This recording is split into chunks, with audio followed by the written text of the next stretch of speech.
যারা বিড়ালের ছোট বাচ্চাকে গোসল করাতে ভয় পান তাদের জন্য এই ভিডিওটি দেখলে গোসল করাতে সহজ হবে।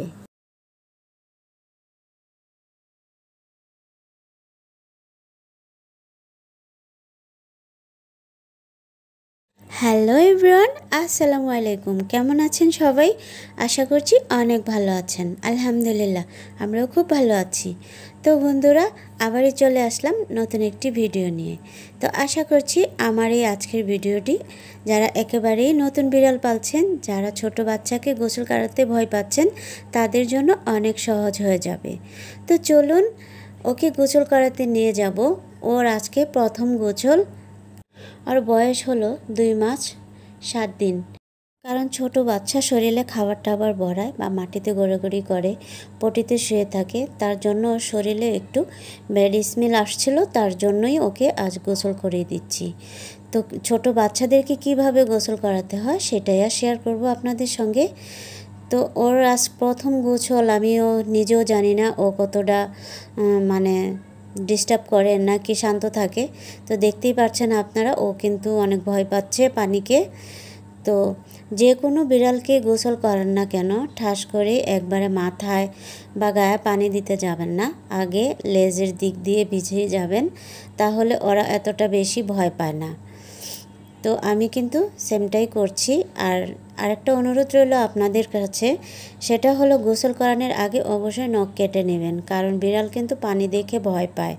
ভয় পেলে দেখা যায় ওরা আঘাত করার চেষ্টা করবে বা অনেক সময় করেও না, কিন্তু রিস্ক নেওয়ার কী দরকার, নখগুলো কেটে নেবেন।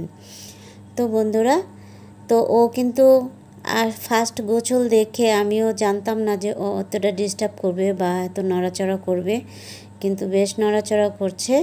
তারপরেও কি করব, গোসল তো করাতেই হবে।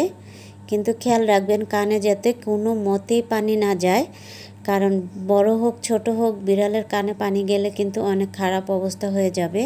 আর গোসলটা একটু দ্রুত করানোর চেষ্টা করবেন। আর প্রথম 1 নাম্বার কথা হলো গিয়ে যে পানিটা অবশ্যই কুসুম গরম হতে হবে, যেহেতু ও ছোট বাচ্চা। এখন গরমকাল চলছে, তারপরেও কিন্তু আমি কুসুম গরম হালকা গরম করে নিয়েছি, কারণ ছোট বাচ্চা যদি ঠান্ডা লেগে যায়, বিড়ালের কিন্তু ঠান্ডাটা খুব চট করেই লেগে যায়। আর ঠান্ডা লেগে গেলে একবার বিড়ালকে বাঁচানো মানে কষ্ট হয়ে যায়। তার জন্য খেয়াল রাখতে হবে, পানিটা অবশ্যই কুসুম গরম হতে হবে আর একটু তাড়াতাড়ি করেই করাতে হবে। তো আমিও সেমটাই করছি। আমি কিন্তু ওর মাথায় পানি একেবারেই দেই নেই, মাথায় পানি না দিয়ে শুধু গাটা ভালো করে ধুয়ে দিচ্ছি। দেখুন কিভাবে করে নিচ্ছি। আর হাতটা ভিজিয়ে ওর মুখটা আর মাথাটা আমি শুধু মুছে নিলাম।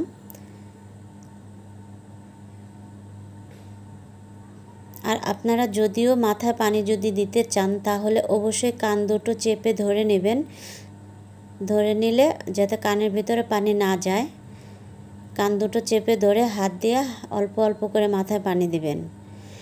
আর বাচ্চাদের মাথায় পানি না দেওয়াটাই ভালো, হাত ভালো করে ধুয়ে দিয়ে মাথাটা মুছে দিলেই হবে।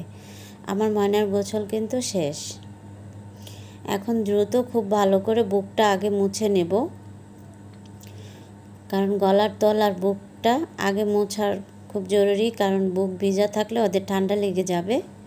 তার জন্য খুব দ্রুত বুকটা আমি মুছে নেব আগে। খুব দুষ্ট আমার ময়না, গোসল করাতে গিয়ে কি করলো সেটা তো দেখতেই পারলেন আপনারা, খুবই দুষ্ট। আবার অনেক বিড়াল কিন্তু আছে খুব শান্ত থাকে গোসল করাতে নিলে। আমার বিড়ালের যে আগের বেবিগুলো হয়েছিল, ওদেরকে আমি গোসল করাতে নিলে খুব শান্ত থাকতো, একদম দাঁড়িয়ে থাকতো বালতি ধরে। ও অনেক চঞ্চল, আর ও তো পানিকে প্রচুর ভয় পাচ্ছে। দেখুন আমি কিভাবে বুকটা আগে মুছে দিচ্ছি। আলতো হাতে মুছে দিবেন, খুব জোরেও ডলা দিবেন না। আমি কিন্তু একবারে নর্মাল হাতে ওকে মুছে দিচ্ছি।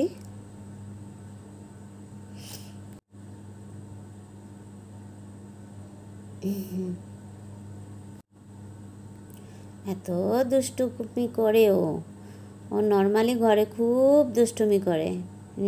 এখন লক্ষ্মী ছেলের মতো বসে আছে, কিচ্ছু বোঝে না, কি সুন্দর করে বসে আছে। কারণ গোসল করানোর পরে শরীরটা হালকা হয়ে যায়, ভালো লাগে। আর গামছা দিয়ে ঢেকে দিয়েছি, সুন্দর বসে আছে, কিউট লাগছে ময়নাটাকে আমার।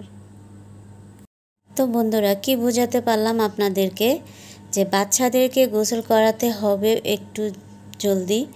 আর দ্বিতীয়ত বুকটা খুব তাড়াতাড়ি মুছে ফেলবেন, আর মাথায় পানি না দেওয়াটাই ভালো, কারণ যদি বাচ্চার কানে পানি যায় তাহলে সমস্যা হবে। আর এই যে দেখছেন, ও এটাতে এমন ভয় পাচ্ছে, ওকে কোনো মতেই ধরে রাখতে পারতেছি না, এত ভয় পাচ্ছে। তবে বুকটা শুকানো তো খুব জরুরি, তার জন্য কোনো রকম একটু বুকটা শুকিয়ে নিয়েছি। উনি তো থাকবেই না, ওনাকে ধরে রাখতে পারি না। আর দেখুন ওর লেজটা দেখে ও কি ভয় পাচ্ছে, ওর লেজটা ভিজে একটু লম্বা চুকো হয়ে গেছে, ওটা দেখে ও কেমন করছে, কি আশ্চর্য।